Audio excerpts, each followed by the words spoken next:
여단에 앉아서 쉬는 거예요. 예. 총체적인 난국이구나. 대한민국의 사법제도는 무너졌구나. 되게 마음 편하게 보이더라고요. 20대 건장한 남자들을 위주로 이제 묻지마 범죄를 저질렀더라고요. 자기의 욕망이 너무 강렬했던 거지. 40점 만점 25점 이상이면은 네, 이제 네, 사이코패스 네, 이제 네, 결론을 네. 내리는데 네. 어떻게 나올 것 같으세요? 제가 보기에는 사이코패스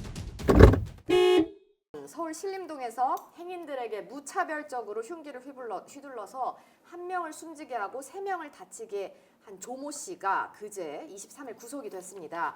이 사건 본질은 뭔지 더불어서 사건 이면의 맥락도 같이 짚어볼 텐데요.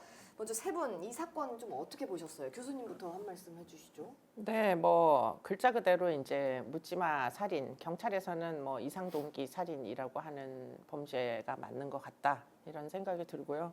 근데 이제 저는 이 사람이 어떤 사람인지가 제일 궁금했었고 네. 지금 뭐 처음에 드러나지 않던 내용들이 하나씩 나오고 있어서 뭐 상당히 앞으로 어디까지 어느 내용까지 나올지 기대가 되긴 합니다. 네. 네. 그러면 선배들은 그 센터장님은 정책사회부도 오래 하셨고 부장도 하셨잖아요. 어떻게 보셨는지? 저는 이게 금요일 오후에 난 사건인데 예.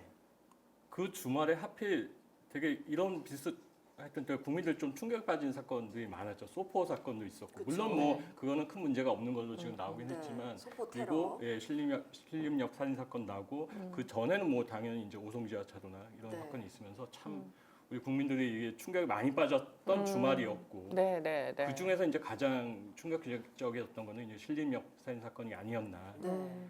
저도 사건 기자를 되게 상당히 오래 했는데 이런 식의 묻지마 살인 사건은 별로 기억에 남지 않더라고요. 네. 백주대낮에 흉기를 들고 사람들 여러 명한테 그렇죠. 예, 네. 휘둘르는 사건은 저는 기억에 그렇게 많지 않습니다.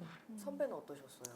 네, 저도 사실 좀 처음 보는 사건 같다는 생각이 들었고 특히 이제 뭐 커뮤니티나 유튜브 같은 데서 유혈이 낭자 그런 현장 사진들이 좀 되게 무분별하게 배포가 됐잖아요. 그러니까 그런 거 보면서 되게 좀 더 가중된 충격을 네. 받았던 것 같아요. 그렇죠.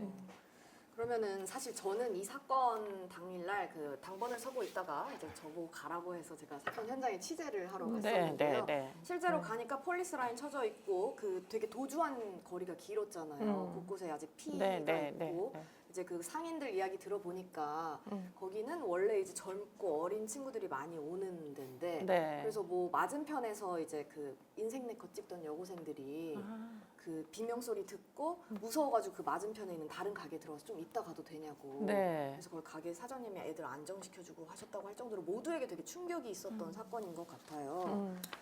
일단 피의자 조 씨는 구속이 됐죠. 예, 네, 구속이 네. 됐고 아마 내일 신상공개 결정위원회가 열리면 네, 아마 신상공개가 거의 될 거로 보입니다. 큰 이상이 없을 것 같은데 이 뭐 교수님도 보셨겠지만 이 체포 직후 그리고 진술이 나온 거 보면은 뭐 세상이 싫었다 뭐 이런 얘기도 하고 그리고 뭐 남들도 불행하게 만들고 싶었다 이런 얘기를 했다고 하는데 영장 실질 심사 전후로 갈 때는 뭐 죄송하다 이런 얘기를 좀 해요. 네, 네, 그렇습니다. 네, 너무 사실 안 맞기도 한데 뭐 다 어떻게 보면 더 전형적인 그 약간 묻지마 살인범의 네. 어떤 특징 같기도 하고 어떻게 근데 보셨어요? 뭐 저는 이제 인터뷰 마이크 들이대자 하는 얘기가 이제 일단 한숨을 쉬는 게 되게 눈에 들어왔고요. 네, 그리고는 하는 얘기가 본인이 불행했다라는 주장과 뭐 나중에는 뭐 쓸모없는 사람이었다 뭐 이런 얘기도 했었죠.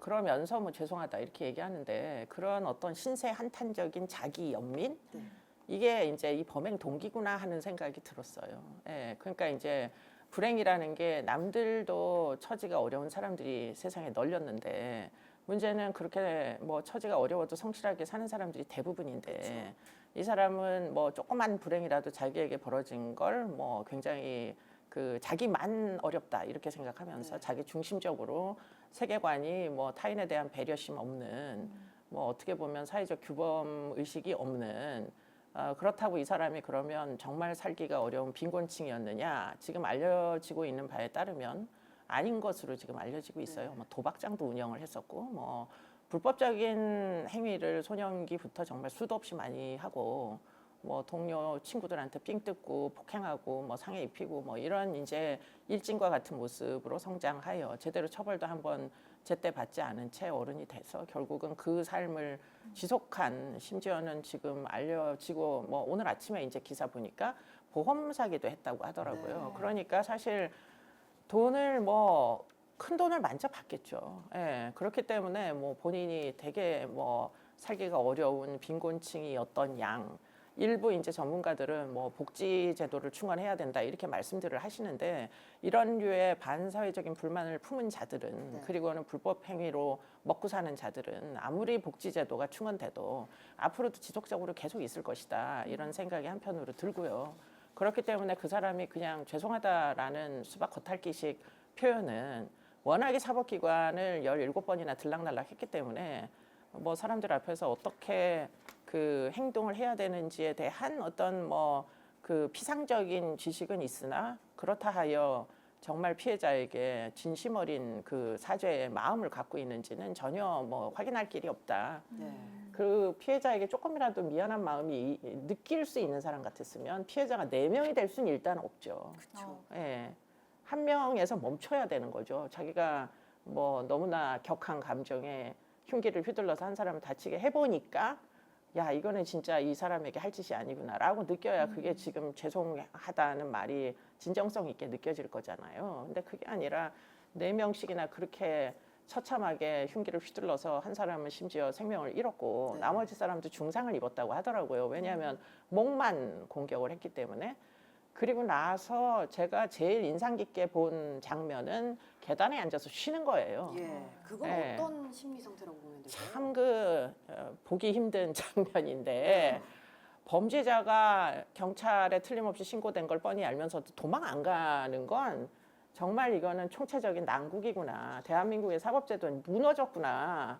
아, 도대체 어떻게 처벌을 했길래, 저 인간을 17번을 대체 무슨 처벌을 했길래 경찰이 쫓아오는 걸 뻔히 알면서도 계단에 앉아서 도망가려는 의욕조차 안 가는 이유는 네. 뭐냐. 되게 맘 편하게 보이더라고요, 그 장면이. 네.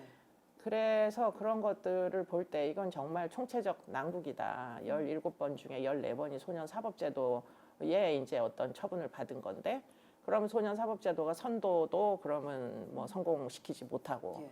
더군다나 그 법을 우습게 아는 태도만 이 강화시키는 이런 결과물을 초래했으니까 그 계단에 앉아서 도망도 안 가고 성의 없이 앉아서 그냥 쉬잖아요. 사람 네. 죽여놓고. 그런 사람은 저 별로 그렇게 많이 본 적이 없어요. 연쇄살인범도 사실은 시신을 훼손해서 매장하는데 정성을 다하거든요. 예.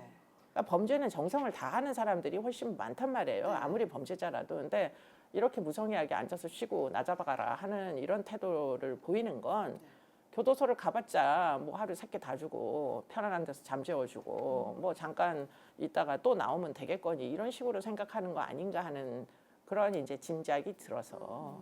그러면은 아까 말씀해 주신 것처럼 이 조 씨의 범죄 전력이 소년원 송치 14회, 소년부 송치 14회, 그다음 폭행 등 전과 3범 이래서 토탈 17개였잖아요. 네, 네. 근데 오랫동안 사건을 많이 지켜봐 주셨는데 이 사람이 33살이라고 했는데 14번이라는 게 이제 구독자분들이 보시기에 이게 좀 많은 거라고 봐야 될지 어떻게 보시나요? 소년 전과가 이제 생기려면 물론 예. 뭐 처분은 10살부터 촉법소년 처분을 내리게 되어 있으나, 그러나 이제 공식적으로 뭐 여러 가지 송치가 된다거나 법원으로 그렇게 구체적으로 경찰이 이제 움직이려면 뭐 사람 죽이는 강력범죄가 아니고서는 사실 거의 한 12살부터 시작이 된단 말이에요. 네. 그럼 12살부터 18살 사이라고 치면 네, 6년. 기껏 뭐 6, 7년이잖아요.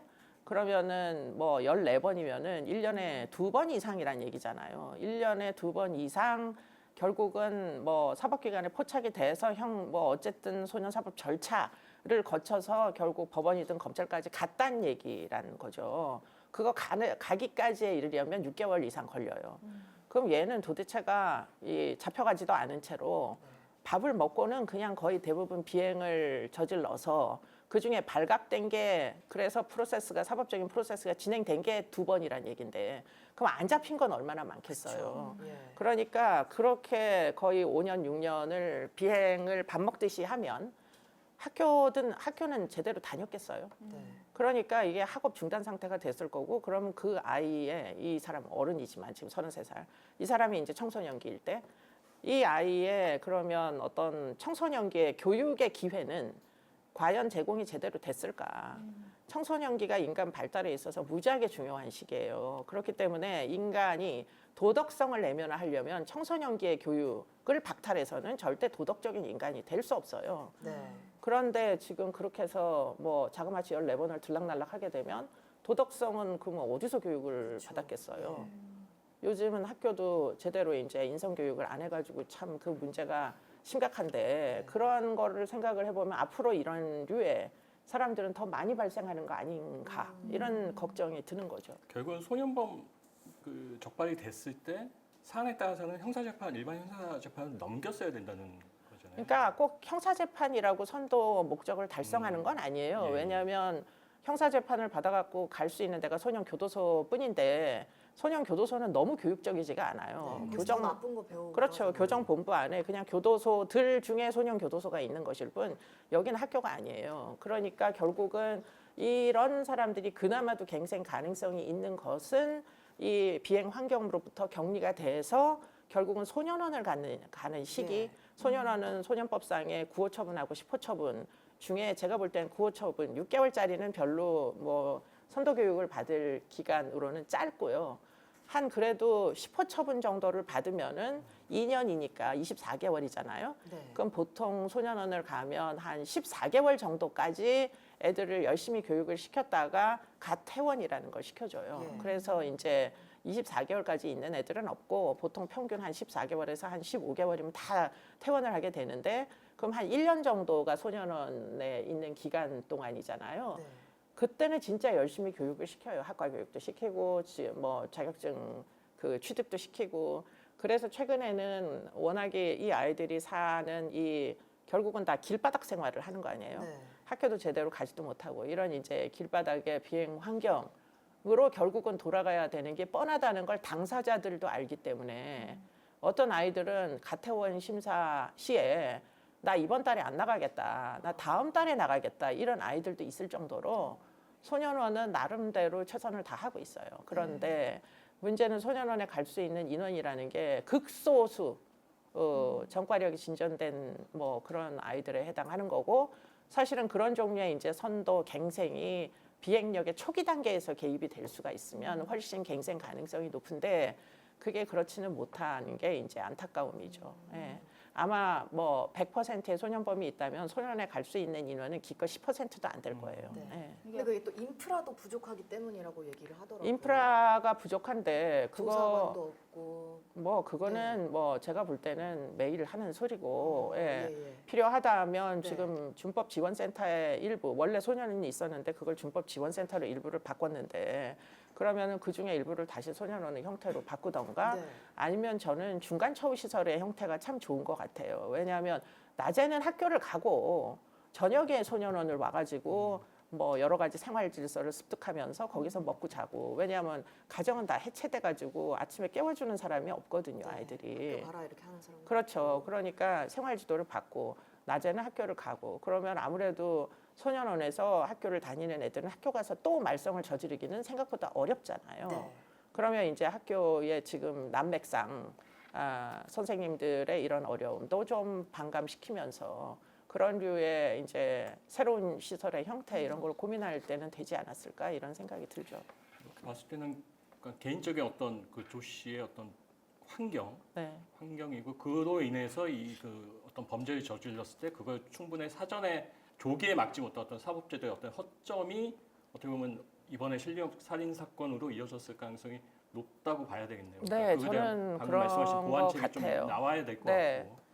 그러니까 14번 더하기 5는 뭐 3번까지 네. 하면 17번이잖아요. 17번 동안 처분을 받으면서 이 사람이 알게 된 사실은 불법 행위에 대한 점점 더 진화된 지식이에요. 처음에는 그냥 친구들하고 치고받고 뭐 싸우고 삥 뜯고 이거였는데 결국에는 지금 도박장까지 진행이 돼서 뭐 보험까지 간 거는 예. 이거는 뭐 여러 가지 진화된 수법을 습득하는 과정에 있었던 것 같다라는 얘기고 결국은 이제 그래서 성공한 사람도 있겠죠. 근데 이 사람은 그것도 역시 이 사람의 여러 가지 그 반사회성이나 충동성 때문에 성공하지 못한 채 결국은 친구들은 성공하는데 자기는 뭐 큰 돈을 벌지 못하니 그거를 사회불만이라고 가서 분풀이를 한 걸로 네. 보여요. 그러면 네, 얘기하세요. 이번에 네. 보시면은 되게 다른 묻지마 범죄 저희가 보도했던 것과 조금 이례적이라고 느꼈던 게 그 뭐 여성이나 노인을 상대로 한 게 아니라 20대 건장한 남자들을 위주로 이제 묻지마 범죄를 저질렀더라고요. 네. 이렇게 이런 대상을 특정한 이유는 어떻게 봐야 될까요? 뭐 정유정 사건 보셨잖아요. 네네. 정유정 사건도 자기 또래의 여성이죠. 그쵸. 예. 그래야만 했던 거죠. 지금 이번 사건도 자기 또래의 남성이에요. 그렇기 때문에 제가 드리고자 하는 말씀은 피해자가 남성이냐 여성이냐 중요하지 않다.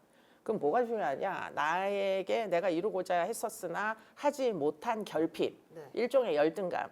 그거를 이룬 사람들에 대한 적대감인 거죠. 예. 누구라도 상관없다. 그 내 입장 비슷한 그 사람은 왜 그러고 행복하게 사느냐가 불만이었던 거고 사실은 어려운 지경에 있는 사람 수도 없이 많고 그럼에도 불구하고 준법적인 테두리 내에서 생활하는 거고 성실하게 그런데 그런 순간에 지금 자기에게 일어난 이런 불성실로 인한 결과를 본인의 불성실로 인한 결과를 이거를 남 탓 평상시에 어려운 환경에서도 성실하게 사는 피해자는 지금 굉장히 어려운 사람이었다는 거 아니에요. 그 젊은 그 남성들에 대하여 무슨 뭐 복수심에 불탔다? 네. 이건 터무니없는 얘기죠. 반사회적인 그런 뭐 범죄자의 입으로 나온 얘기를 믿고 우리가 정책을 피는 일은 이제 더 이상 하면 안 된다. 그들은 자기 유리한 대로 떠드는 거예요, 원래. 극도로 궁금한 게 반사회적인 있는데 거고. 이제 예. 동년배 또래 남성을 타깃으로 했다는 것은 본인이 이제 반격을 당할 위험까지도 좀 감수하는 그런 행태였다고 생각이 드는데 제가 볼 정말 때는 이미 사전에 그런 것들을 다 예견하고 그래서 이제 뭐 살인 사건을 저지르기 전에 이제 얘기를 훔친 걸로 보여요. 마트에서 두 개를 훔쳤는데 하나는 택시에다가 정신없어서 택시비를 또 떼먹고 내리느라고 그렇죠. 놓고 네. 내리는 것 네. 같은데 어쨌든 그 얘기를 두자로 구입을 할 때 어디를 어떻게 뭐 어떤 식으로 죽여야 상대가 도저히 저항할 수가 없는지를 정확히 알고 있었던 것 같고 그렇기 때문에 목을 그렇습니다. 네, 동맥을 끊어야지 저항하지 못한다는 상식 정도는 이미 습득한 사람으로 보이고 그리고 이 사람이 상대의 반격을 걱정했던 사람이냐는 아닌 것 같은 게 보통 그러면 이제 그 동료가 있는 사람은 공격을 안 해야 돼요. 혼자 있는 사람만 공격해야 돼요. 근데 그렇지도 않았던 건 여자랑 같이 걸어가는 사람도 네. 공격했잖아요. 예, 예. 그래서 결국은 그 여자가 밀어뜨려서 이제 엉덩방아를 못하고, 예, 맞습니다. 찧어서 결국 예. 죽이지는 못한 거 아니에요. 네. 그런 식으로 방해 요인이 있을 만한 상황은 보통 피하거든요. 예. 근데 이 사람은 이제 자기의 욕망이 너무 강렬했던 거지. 내 또래에 너희는 왜 그러고선 여자친구도 있고 왜 그러고서는 행복하게. 뭐 매일 출근할 때가 있냐. 그게 이제 범행의 동기였으니까. 그 보복을 하는데 몰두하여 심지어는 같이 있는 사람, 같이 이제 걷고 있는 사람이 있는 사람도 공격하고 결국은 뭐 이것저것 생각하지 않고 치명상을 입히는 데만 몰두했던 것 같아요. 그때 영상을 보면 뭐 사실 저도 보고서 약간 충격적이었는데 사람을 어떻게 찌르겠다는 거에만 집념을 이렇게 보이는 그렇습니다. 모습이 딱 나오더라고요. 네, 그러니까 네. 되게 어떻게 보면 약간 허둥지둥하기도 하고, 그러니까 뒤에 보면 약간 넘어지는 장면도 좀 있어요. 네, 네, 그리고 네. 체포 직전에 이렇게 막 횡설수설 약간 하는 느낌. 그래서 혹시 마약을 한 게 아닌가 사실 얘기가 나왔었고 본인도 이제 그런 했다. 펜타닐 했다고 예. 이렇게 진술을 했는데 나중에 이제 번복은 했고 검사도 음성으로 나왔었죠.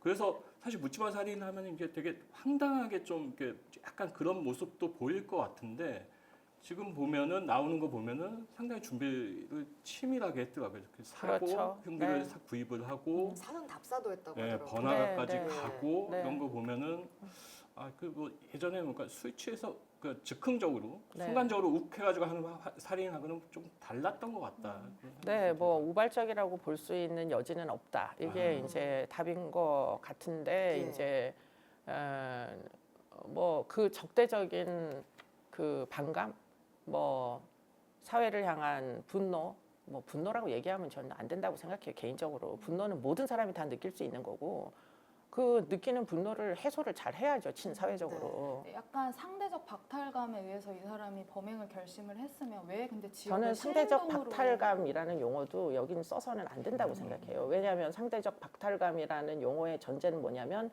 계층 간 뭐 경제적인 계층 간 갈등을 전제로 하는 거예요. 그렇기 때문에 가진 자, 못 가진 자 이렇게 나누면서 가지지 못한 뭐 어떤 이유로 못 가진 자가 상대적 박탈감을 느낀다라는 이론에서 출발하는 거잖아요. 예. 그 개념이. 근데 이 사람은 못 가진 사람도 아니었어요. 도박장하는 사람이 뭘 못 가져요. 너무나 많은 유저들, 참여자들의 돈을 불법으로 다 아마 틀림없이 뭐 다 갈취했을 텐데 그렇기 때문에 사실은 상대적 박탈감이라는 용어도 이게 너무 어떻게 보면은 좀 그 이데올로기로부터 출현한 이런 용어를 쓰지 말자. 왜냐하면 이 인간은 그냥 이 인간의 문제인 거예요. 네. 이런 극도로 반사회적인 인간이 된 사회적 과정, 사회화의 과정, 교육도 안 받고 뭐 소년 보호 처분이라고 계속 뭐 회전문 현상이라고 얘기하잖아요. 왔다리 갔다리 사법기관만 왔다 갔다 하면서 아무 처분도 안 받고 아무 선도 프로그램도 안 받고 이런 사법제도의 무력함으로 이런 인간이 탄생하는 거지. 뭐 우리나라가 뭐 빈부격차가 심해가지고 이런 인간이 탄생하는 게 아니에요. 근데 이제 용어가 막 혼용되어 쓰이다 보니까 이제 상대적 박탈감이라고 얘기를 하는 순간에 복지제도의 충원이 되는 거예요. 자동적으로. 그렇죠. 복지제도 아무리 충원돼도 이런 인간들은 절대 뭐 한 달에 150만 원씩 조두순처럼 돈을 받아도 그래도 또 재범할 겁니다. 상황이 전개되면. 네. 다만 이제 그럼 어떻게 해야 되느냐. 감시 감독을 해야 되는 거죠. 만약에 사법제도가 정말 국민들의 안전을 도모한다면 조두순은 맨날 1대1로 보호관찰이 감시 감독을 하니까 재범을 못 하는 거지. 그 사람이 뭐 상대적 박탈감을 느끼고 경제적으로 빈곤하여 뭐 그런 어려움 때문에 범죄를 하는 게 아니잖아요. 한마디로 약간 형사 사법 시스템을 좀 우습게 생각하는 맞아요. 그런 태도에서 좀 네, 네. 그러니까 그렇게 해놓고도 계단에 앉아서 쉴 수 있는 거예요. 예. 예.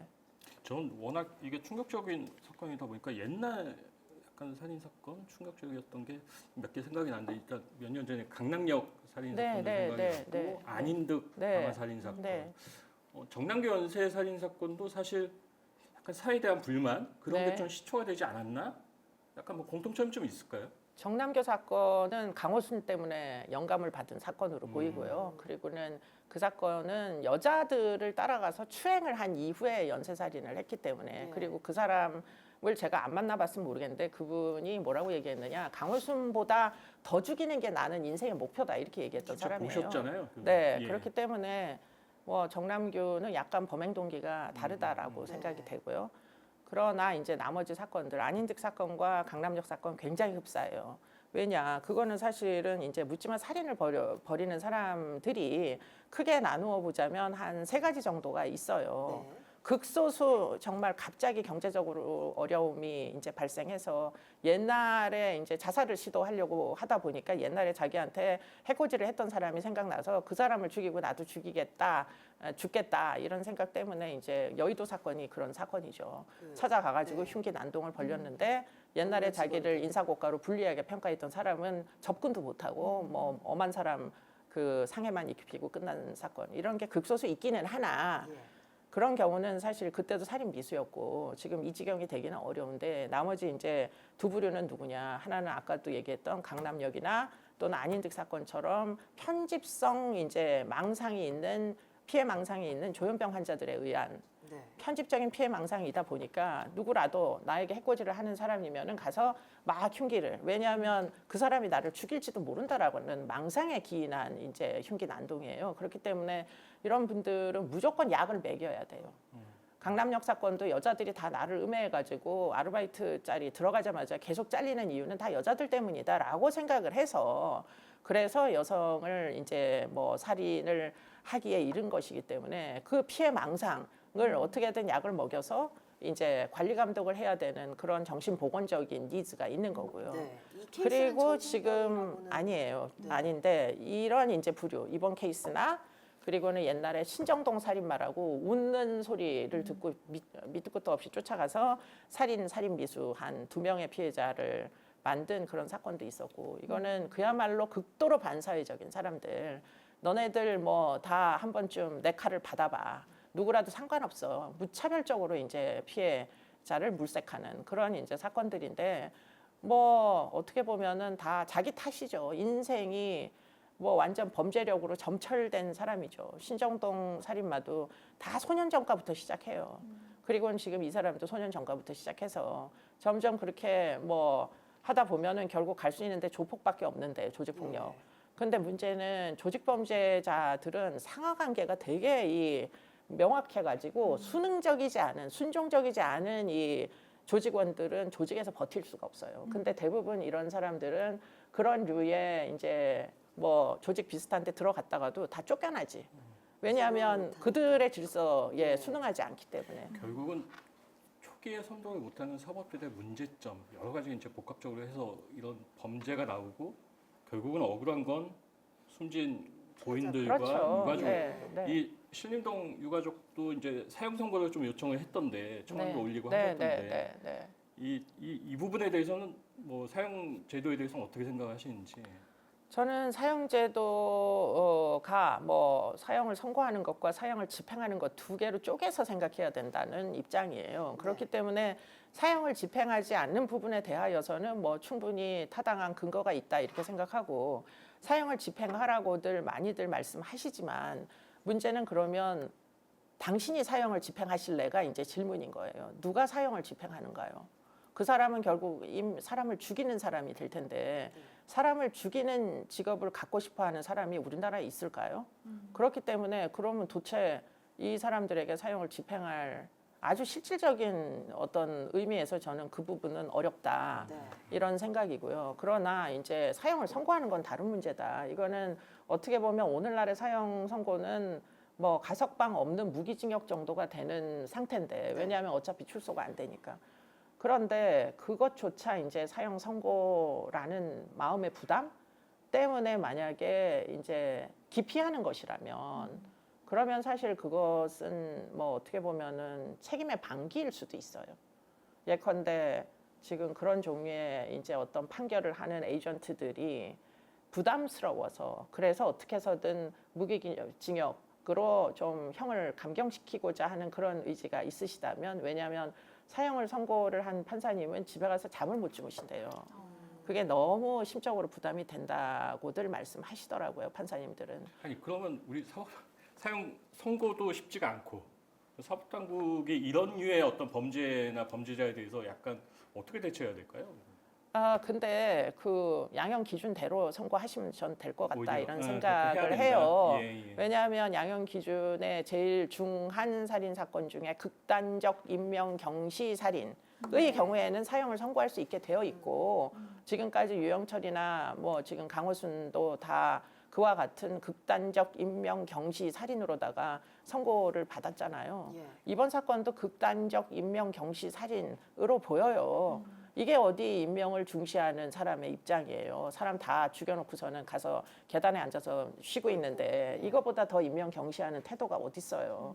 그렇다면 극단적 인명 경시 살인 맞는데 그러면 양형 기준대로 판사님들은 책임을 다 하셔야 되죠. 제 의견은 그래요. 근데 뭐 네. 사형 선고나 그런 뭐 양형 이런 것들은 다 사후적인 대책이잖아요. 그렇죠. 결국에는 범죄 예방을 하는 게 되게 중요한 것 같은데 이제 한동훈 장관 같은 경우에도 현장에 가가지고 사이코패스 범죄를 뭐 예방하는 대책을 마련하겠다 뭐 이런 식으로 말씀을 하셨는데 근데 사실 범죄를 저지르지 않는 사람을 대상으로 사이코패스 테스트를 한다는 게 사실 법적으로도 가능하지 않고 실질적으로도 이게 좀 가능하지 않을 것 같다는 생각이 들거든요. 사이코패스를 테스트해서 그 결과를 가지고 뭐 어떤 보안 처분의 기준으로 삼겠다 이런 건 아니고요. 이 사람은 사이코패스도 평가를 무슨 뭐 전문가들 지 맘대로 하는 게 아니고 그 사람의 과거력이 다 있어요. 그렇기 때문에 과거력의 결과물이 결국에는 보안 처분의 집행의 근거가 되는 거죠. 그 사람이 그렇게 살아왔으면 앞으로도 그렇게 살 가능성이 무지하게 높기 때문에 그게 바로 재범 가능성이라는 것이고 보안 처분은 어느 나라나 재범 가능성이라는 걸 담보로 보안 처분을 집행하게 되어 있어요. 영국이나 미국이나 싱가포르나 다 치료 목적의 보호 수용을 합니다. 뭐 경우에 따라서는 치료 목적도 아니고 진짜 보호 수용을 하기도 해요. 옛날에 우리나라 사회보호법처럼. 그런 나라도 있는데 그러면 그 보호 수용이라는 보안 처분이 우리나라에 필요한 이유가 무엇이냐라고 곰곰이 생각해 보면 바로 김근식 같은 정말 아이들을 막 10명 이상씩 뭐 조두수는 피해자가 1명이었지만 김근식은 피해자가 10명씩이나 되는 사건이 있었는데 그 사람은 그 전에도 2000년에도 또 초등학교 5학년짜리를 또 성폭행했던 적이 있는 사람이에요. 근데 그 사람이 뭐 재작년에 작년이든가요? 출소를 하기에 이르자 결국에는 지금 보호수용 제도가 필요하다. 이 사람을 내보내면 또 초등학교 아이들이 사방에 깔려 있는데 그 아이들을 공격할 게 너무 뻔하잖아요.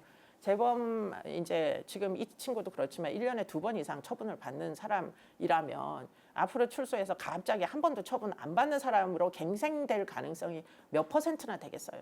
그렇기 때문에 이 사람의 과거력을 보면 앞으로의 그 생활도 짐작이 되니까 보수용이라는 건 영원히 보수용을 하라는 게 아니라 안정이 될 때까지 일단 출소자들에 대한 생활 관리를 하자라는 얘기예요. 그러면은 이 사람이 중간 처우의 형태로 만일 집행한다면 그렇다면 학교를 갈 친구들은 학교를 갈 거고 낮에 직장을 다닐 사람은 직장을 다닐 거고 그러면서 6개월을 예후 들여다봤다가 6개월 동안 재범을 하지 않으면 그럼 이 사람도 어느 정도 사회적인 적응을 하게 되니까 그때 가서 보호수용을 종료해주면 되잖아요. 그러니까 그런 종류의 제도를 도입하자 이런 얘기는 제가 보기에는 그렇게 심각하게 인권 침해적이지도 않고 더군다나 그 사이에 뭘 하느냐가 중요한데 상담도 하고 교육도 하고 치료 목적으로 우리가 이런 것들을 재사회화를 하는 데는 노력이 필요해요. 나름대로 범죄자라도. 그렇기 때문에 이 사람들을 위해서도 이런 어떤 중간 처우 형태의 뭐 일종의 예비적 준비 단계, 출소 준비 단계 이런 게 필요하기도 하기 때문에 마지막에 여쭤볼게요. 아직 사이코패스 검사를 했다는 얘기는 아직 안 나왔습니다. 근데 아마 하겠죠, 당연히. 교수님 보실 때 사이코패스 제가 알기로는 이제 40점 만점에 25점 이상이면은 이제 사이코패스 이제 결론을 내리는데 어떻게 나올 것 같으세요? 제가 보기에는 사이코패스 나올 것 같아요. 근데 사이코패스 나오느냐 나오지 않느냐는 하나도 중요하지 않아요. 한동훈 장관이 사이코패스 범죄자라고 얘기한 것도 정말 재범이 누적돼서 전과력이 누적돼서 정말 갱생이 어려운 사람들을 그냥 사이코패스 범죄자라고 지칭한 거지 사이코패스 검사에서 25점이 넘는 사람들만 제한하겠다 이런 얘기를 하시는 게 아니에요. 그렇기 때문에 지금 이제 아마도 사이코패스 검사를 할 텐데 25점이 넘어서 사이코패스라고 나온다선 치더라도 그 결과는 조사의 종말이 아니라 조사의 시작이다. 사이코패스라고 나오면은 그때부터는 이 사람 입에서 나오는 얘기는 믿으면 안 된다 이런 어떤 시그널인 거죠. 아마 전부 거짓말 할 거고 전부 자기 방어적인 자기 연민에 쩔은 얘기들만 할 것이기 때문에 아마도 반성문을 쓰면 반성문을 믿지 말라라는 얘기를 할 수 있겠죠. 지금 이미 반성한다고 여러 번 얘기했잖아요. 반성하는 사람의 태도든가요? 아니잖아요. 그러면 이렇게 거짓말을 하는데 그냥 그 무슨 반성문만 보고 판사님들은 그냥 거기다가 잘못했습니다. 다시는 안 그러겠습니다. 다시는 안 그러긴 뭘 안 그래요. 17번이나 과거에 했었는데. 그러니까 그런 이제 반성문의 내용을 신뢰하면 안 된다라는 시그널을 이제 우리가 받기에 그 테스트의 결과는 그냥 유용한 그냥 지표에 불과한 거죠. 증거도 아니고 양형인자도 아니고 아무것도 사실 아닌 거죠. 새로운 수사의 시작이겠네요. 그렇습니다. 교수님께서는 오늘 선약이 있으시다고 하셔가지고 가셔야 되죠? 너무 지금, 아쉬워요. 다음번에 한 번 더 나와주세요. 네, 9시 반. 오늘은 이만 자리에서 일어나실 텐데요. 다음에 또 저희 중립기호 출연해주시고 구독자분들께 간단하게 구독자분들 어떻게 불러야 되지? 기여인들 기호인 좋은 것 같아요. 네, 계속 뭐 많이 구독해 주세요. 고맙습니다. 오늘 말씀 너무 감사합니다. 조심히 가세요.